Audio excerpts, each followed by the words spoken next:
Yan, ito na po yung ating nilutong tinulang manok. Simpleng pagluto. Luto na rin yung papaya at nailagay na rin natin yung daon ng sili.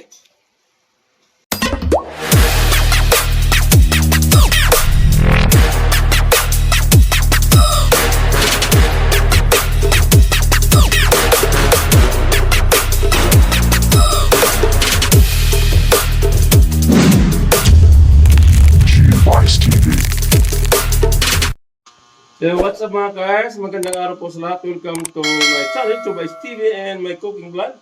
So nandito na naman tayo sa kusina at meron na naman tayo lutuin muli.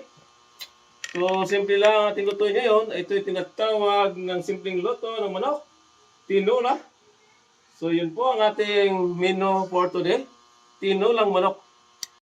So yun po ang ating titinulahing manok or chicken. And malinis na po at nahiwa-hiwa na po yan. At yan mga sangkap natin gamitin. Papaya. Pure na pure talaga yung halo natin ngayon. Papaya. So yan din ang ating halo. Daon ng sili. At yung luya, siling haba, bawang at ang pabida-bidang sibuyas. At maglagay po tayo ng nor chicken cube. At yung ating pamintang buo at yung patis. Yan po ang ating gagamitin sa ating pagtinulang manok. So ano bang ginantay natin? Alas 12 na po. Tayo na magsimulang magluluto. So yan, ang natin gagawin. Nagpainit na po tayo ng matika sa kawali. At ilagay na natin yung ating luya. Ayan, simple lang luto sa ating manok. Ayan, ayan ang ating luya.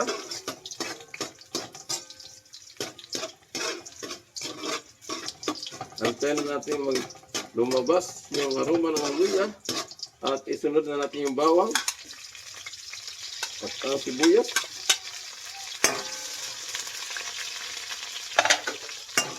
Ayan, simpleng luto lang ng tinulang manok yung ating menu for today.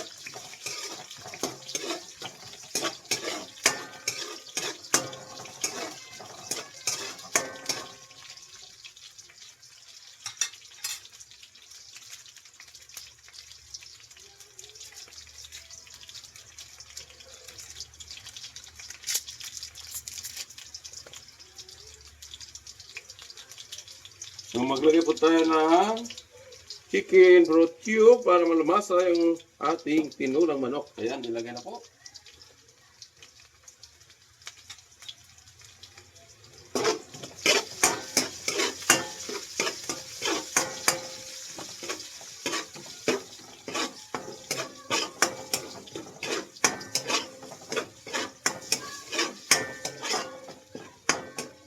Ayan. Nag-golden brown na po yung mga sangkap. So ilagay na natin yung agad yung ating chicken. Ito na yung ating chicken.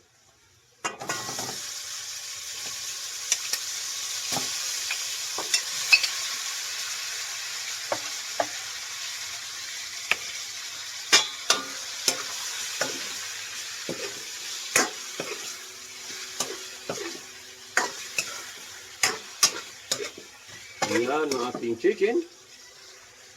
Kunting halo lang po.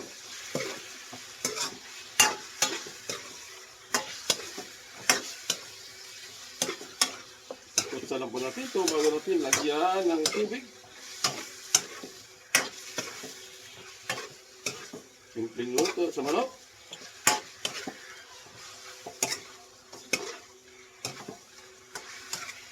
Ayan. Maglagay po tayo ng pamintang buo.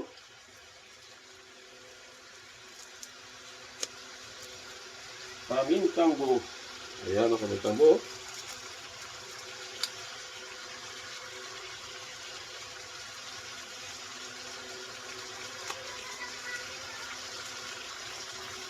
Ayan ang pamintang buo. Nailagyan na natin. Yan pang isa.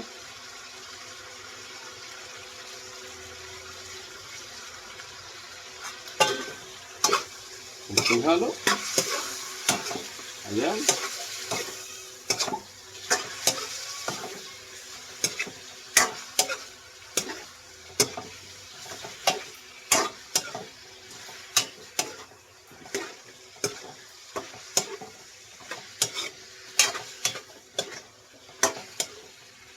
Ito naman ay madali na maluto to. Kasi 45 days lang ang manok ito.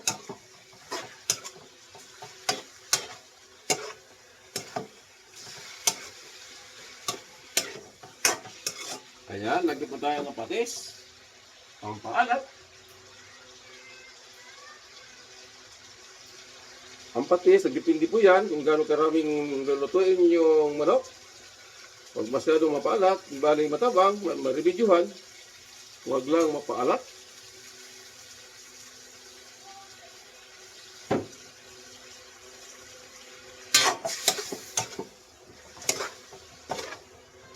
Yan, ilagay na po natin yung patis.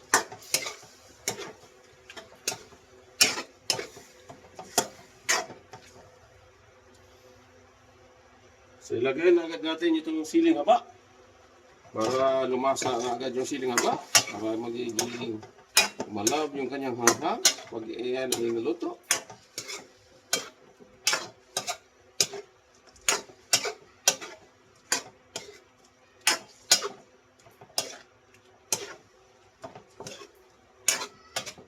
Ayan, maglagay na po tayo ng tubig.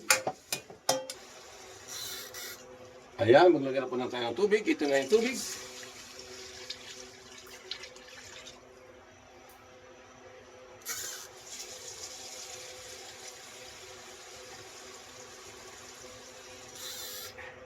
Ayan.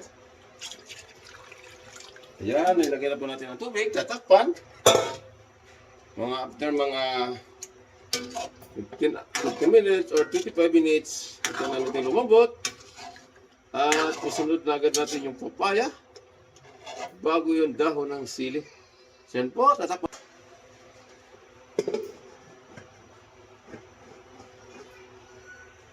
A few moments later. So yun, titingnan na natin yung ating tinulang manok kung kumulo ng bagare. So ayan, kumulo na po yung ating niluluto. So tikman natin kung ayos ba. Kulang ng kunting asin. So maglagay po tayo ng kunting asin dito. Ilagay na po natin itong papaya. Papaya talaga ito. Para siya lumambot. Yan, pag lumambot yan, so isunod na natin yung dahon ng sili. So yan na po lumambot.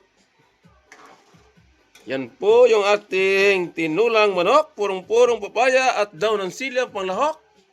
So abangan natin maya. Pag yan ang lumambot, ilagay natin ang dahon ng sili. Yan, ito na po yung ating nilutong tinulang manok. Siyempre pagluto, luto na rin yung papaya at nailagay na rin natin yung dahon ng sili. Sakto, ito na yon ang ating menu for today, araw ng Miyerkules. So, tinulang manok, simpleng luto lang ng ating manok. Yun po tinula ang tawag rin eh. So, hanggang dito na lang mga guys, yung aking cooking vlog for today. Tinulang manok, simpleng luto ng manok.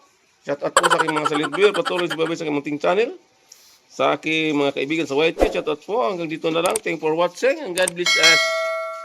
And bye-bye. Go, go, go, go, go, go, go, go, go, go, go, go, go, yeah, go, go, go. Hustle hard, hustle every single day.